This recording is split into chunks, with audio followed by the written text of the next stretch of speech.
जय मसीह मेरे प्रिय विश्वासियों, मैं पास्टर नवीन नार्जिनरी आप सबको मेरे इस YouTube channel made the truth में स्वागत करता हूं।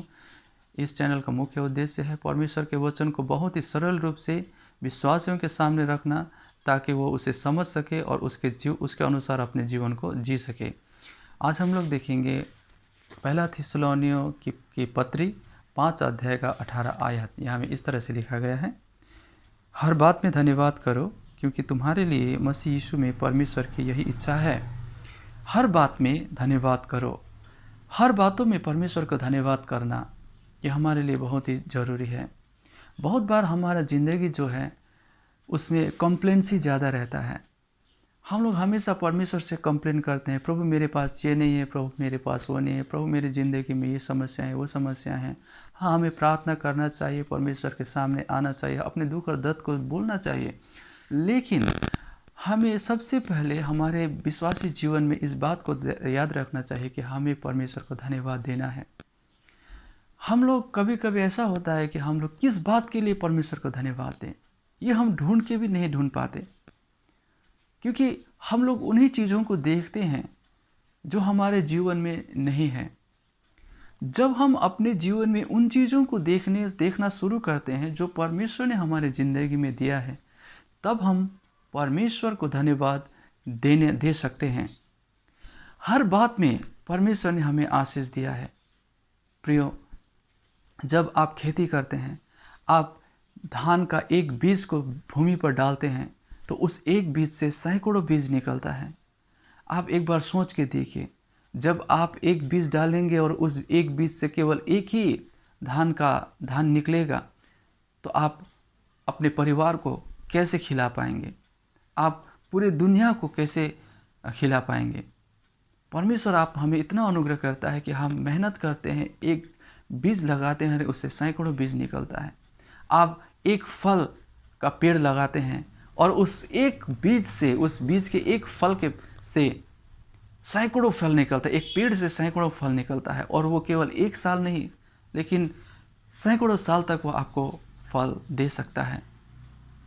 परमेश्वर हमें इतना आशीष करता है, फिर भी हम ढूंढ के भी नहीं ढूंढ पाते कि हम किन बातों के लिए परमेश्वर को धन्यवाद दें। आज जो आप सुबह सुबह उठते हैं, जो धूप निकलता है, जो सूरज निकलता है, उसका तपीस परमेश्वर आपको यूं ही देता है। आज जो आप ऑक्सीजन सुबह लेते हैं, या हर समय हम लोग लेते हैं, जिसके जरिए हम जीते हैं, उसको भी परमेश्वर यूं ही हमें दे देता है। परमेश्वर ने हम पर बहुत ही अनुग्रह किया है। प्रियो, जब आप टीवी देखते हैं तो उसका भी रिचार्ज करना पड़ता है। जब आप मोबाइल चलाते हैं उसका भी रिचार्ज करना है। आप बिजली चलाते हैं, इलेक्ट्रिसिटी यूज़ करते हैं, उसका भी आपको बिल देना पड़ता है।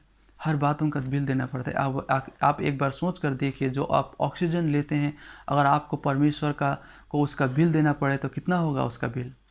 अगर आप जो धूप परमेश्वर आपको देता है, जिसके बिना इंसान नहीं जी सकता है, जिसके बिना कोई पेड़ और पौधा नहीं बढ़ सकता है, अगर परमेश्वर उसका बिल ले तो क्या होगा।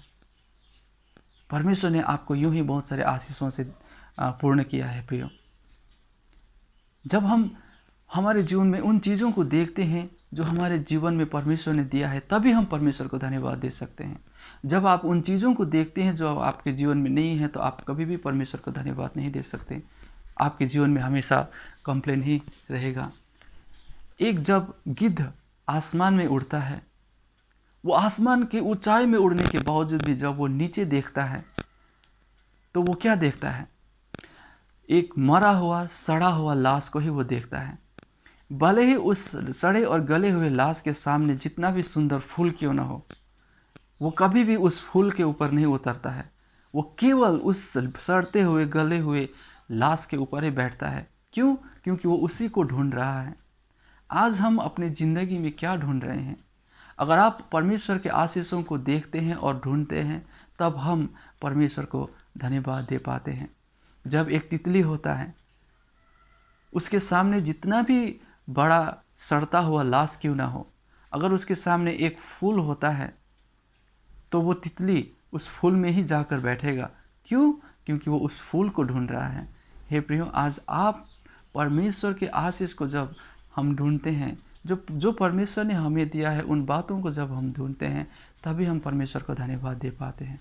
और जब हम परमेश्वर को धन्यवाद देते हैं तभी हमारा दिल, हमारा जीवन आनंद से भर जाता है। बहुत सारे तकलीफ़ों के बावजूद भी हम परमेश्वर को धन्यवाद दे पाते हैं। मेरे व्यक्तिगत जीवन में भी मैंने इस बातों को अनुभव किया है मेरे प्रियो। हम परमेश्वर को धन्यवाद इसलिए दे पाते हैं क्योंकि ये सारा दुनिया, ये सारा धरती जो है वो परमेश्वर का है। परमेश्वर ने इसे रचा और बनाया है। परमेश्वर का ही ये धरती और ये आसमान है मेरे प्रियो। आज जो भी आपके सामने है, चाहे वो आपका गाड़ी हो, आपका बंगला हो, आपका जो भी हो, ये सारी चीज़ें परमेश्वर का है। इन सारी चीज़ों को हमें छोड़कर एक दिन जाना पड़ेगा। परमेश्वर का वचन कहता है, भजन संहिता 50 अध्याय का 10 और 11 आयत को हम लोग देखेंगे। भजन संहिता 50 10 और 11 आयत। क्योंकि वन के सारे जीव जंतु और हजारों पहाड़ों के जानवर मेरे ही हैं। पहाड़ों के सब पक्षियों को मैं जानता हूँ और मैदान पर चलने फिरने वाले जानवर मेरे ही हैं। कहने का अर्थ यह है कि सारी चीज़ें जो धरती पर हैं, यह सारी चीज़ें परमेश्वर का है। अगर ये आपका होता तो आप जिस दिन इस धरती से जाएंगे उस दिन भी आपने जितना भी पैसे कमाए थे शायद वो भी गायब हो जाता, क्योंकि आप मर गए, वो आपका है, वो आप ले जाएंगे। लेकिन नहीं प्रियो, हम जितने दिन इस धरती पर हैं हम उसे यूज़ करते हैं और उसे हमें छोड़कर जाना पड़ेगा। इसीलिए परमेश्वर ने हमें बहुत सारे आशीषों से पूर्ण किया है।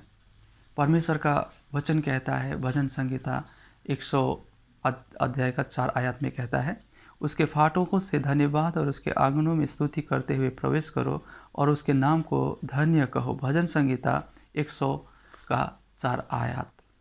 उसके फाटकों में धन्यवाद करते हुए प्रवेश करो। आज हम परमेश्वर के सामने जाते हैं, हम प्रार्थना करते हैं तो कैसे जाते हैं? कहीं ऐसा तो नहीं कि हम कंप्लेन करते हुए जाते हैं। कभी कभी हम चर्च में जाते हैं तो क्यों जा रहे हैं चर्च में?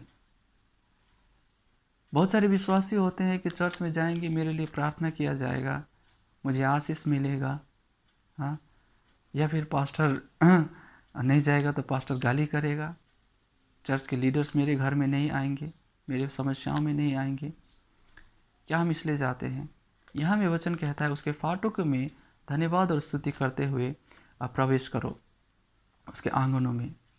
हे मेरे प्रियो, जब हम परमेश्वर के भवन में जाते हैं तो हमारे दिल में परमेश्वर के लिए धन्यवाद होना चाहिए कि हे प्रभु, भले ही मेरे जीवन में परेशानियां हैं, मेरे जीवन में दुख और तकलीफ़ है, फिर भी मैं तुझे धन्यवाद देता हूँ क्योंकि तूने मेरे जीवन में बहुत सारे आशीषों को दिया है।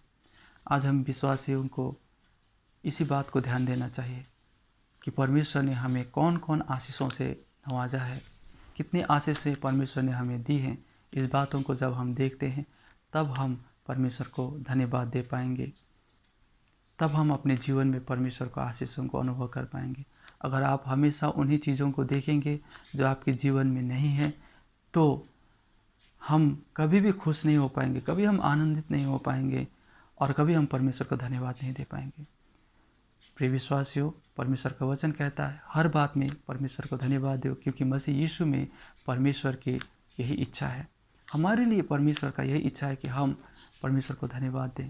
जब हम मसीह यीशु में हैं, जब हम प्रभु को जानते हैं तो हमें परमेश्वर को धन्यवाद देना बहुत ही ज़रूरी है।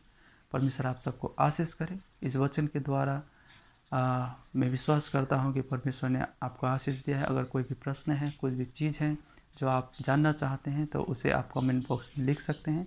परमेश्वर आप सबको आशीष करे। आमीन। जय मसीह।